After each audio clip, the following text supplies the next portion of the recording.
Kita berdoa, kasih karunia dan damai sejahtera dari Allah Bapa dan dari anaknya Tuhan Yesus Kristus menyertai kamu sekalian. Amin. Saudaraku, di dalam nama Tuhan Yesus Kristus, mari kita mendengarkan dulu firman Tuhan hari ini sebelum kita bekerja, sebelum kita beraktivitas, apapun aktivitas kita hari ini, biarlah kita kerjakan itu lewat firman Tuhan. Nah, firman Tuhan hari ini yang sungguh mengubah kita adalah dari kitab Ibrani 11 ayat yang ke-6. Tetapi tanpa iman tidak mungkin orang berkenan kepada Allah. Sebab barang siapa berpaling kepada Allah, ia harus percaya bahwa Allah ada dan bahwa Allah memberi upah kepada orang yang sungguh-sungguh mencari Dia. Allah yang goso merhapur siau dan terbahin halomuan. Hai anak nama dapoto di bata ikut dihapur siai adung di bata laus ibana do. Sidir upah tu akka nama jalahi ibana. Demikian firman Tuhan. Saudaraku, judul renungan kita hari ini saya buat adalah iman. Apa itu iman? Iman itu adalah yang kita katakan bukti, keyakinan, kepercayaan kita. Kita yakin dan percaya walaupun belum kita lihat. Itu akan terjadi walaupun belum kita rasakan. Iman itu seperti yang dikatakan dalam Ibrani 11 ini. Yang dibuktikan walaupun belum dilihatnya. Tapi kita sering tidak percaya. Aku tidak percaya kalau tidak saya lihat. Di saat orang tua berpesan, di saat kita mendengarkan firman Tuhan, di saat kita melakukan sebuah tugas, dan lain-lain lagi. Kita tidak beriman. Akhirnya apa yang terjadi? Akhirnya dengan keraguan-raguan kita, setiap apa yang kita dengar dan apa yang kita rasakan, kita tidak mampu menjadikan itu sebagai dasar iman kita. Nah, firman Tuhan hari ini mau kita juga diajak bagaimana kita harus bertumbuh di dalam iman.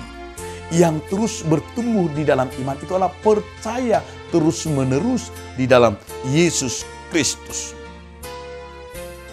Kalau kita hidup tanpa iman, tentu sama seperti kita Allah tidak berguna dalam hidup ini. Iman itulah yang membuat kita semakin teguh kepada Tuhan dan semakin setia. Dalam iman itu membuat kita terpaut kepada Tuhan. Di dalam iman itu kita percaya bahwa kita percaya tidak ada yang sia-sia bagi Tuhan. Karena dengan iman itulah kita merasakan semua rencana Tuhan itu indah. Maka dikatakan dalam Yesaya 55 ayat 6 itu, carilah Tuhan. Karena orang-orang yang selalu beriman itu selalu mencari Tuhan dalam hidupnya. Selalu mengutamakan Tuhan dalam hidupnya. Jadi kita bisa melihat dikatakan dalam Ibrani ini. Iman itulah yang membuat kita berkemampuan melakukan sebuah tugas tanpa harus dipandu. Melakukan sebuah tanggung jawab tanpa harus diperintah. Jadi iman itu saudara-saudaraku, perilaku dan perbuatan dan kepercayaan kita bahwa setiap apa yang kita lakukan itu adalah kita imani akan membawa berkat bagi kita. Tapi banyak orang yang ragu-ragu, tidak percaya. Di dalam hidupnya juga tidak yakin dan tidak percaya, tidak beriman. Ketika ia sakit, dia tidak percaya, tidak beriman bahwa itu bisa sembuh. Ketika ia ujian, tidak percaya dia menang. Dia tidak beriman. Karena dia hanya mengandalkan pikirannya. Dan ketika ia menghadapi tantangan atau masalah, dia tidak yakin dan tidak percaya itu akan selesai. Disinilah letak daripada iman itu. Orang yang beriman itu tidak pernah putus asa. Orang yang beriman itu tidak pernah menjadi depresi.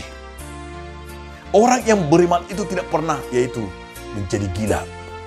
Orang yang beriman itu adalah tidak pernah putus asa sekali seberat apapun persoalan dalam hidupnya. Kenapa? Karena ia yakin dan percaya ada Tuhan. Jadi iman itulah yang menggerakkan kita. Kemampuan iman kita itu menggerakkan ada sesuatu rahasia yang Tuhan berikan kepada kita. Itulah iman. Maka Tuhan Yesus juga selalu berkata, di saat ia berkhotbah dan di saat ia menyembuhkan seseorang, menyembuhkan banyak orang, dia selalu berkata, imanmu lah yang menyembuhkanmu. Jadi iman dia itu yang menyembuhkan dia. Iman kepercayaan itu membawa dia semangat baru. Tidak ada dipatahkan iman orang lain, tapi imanmu lah, kepercayaanmu lah. Jadi kepercayaan kita membuat kita percaya diri. Iman kita yang membuat kita adalah mengenal Tuhan. Iman kita yang membuat kita orang bersemangat. Jadi orang yang tidak bersemangat itu, ketika ia tidak bersemangat, berarti dia tidak beriman. Dia tidak memiliki semangat hidup, berarti tidak percaya kepada Yesus Kristus. Karena orang yang beriman itu ada kemampuan di dalam dirinya mempercayai rahasia Tuhan. Bagi Tuhan tiada yang mustahil. Itu yang beriman. Jadi jangan katakan tidak mungkin. Jadi orang yang selalu berkata tidak mungkin, itu adalah tidak beriman. Dia selalu memakai logika, selalu memakai hanya pikirannya sendiri. Tetapi justru iman itulah di sini adalah perkara yang luar biasa yang dikatakan, yang belum kita lihat, yang belum kita tahu, tetapi kita bisa buktikan dengan iman kita sendiri. Maka hari ini firman Tuhan, andalkanlah iman dalam hidupmu. Di saat kamu mengandalkan iman dalam hidupmu, di saat itulah kamu mengalami kuasa Tuhan dan rahasia Tuhan yang sungguh luar biasa. Amin. Terima kasih Tuhan atas firman hari ini yang mengingat kami agar kami selalu beriman. Amin.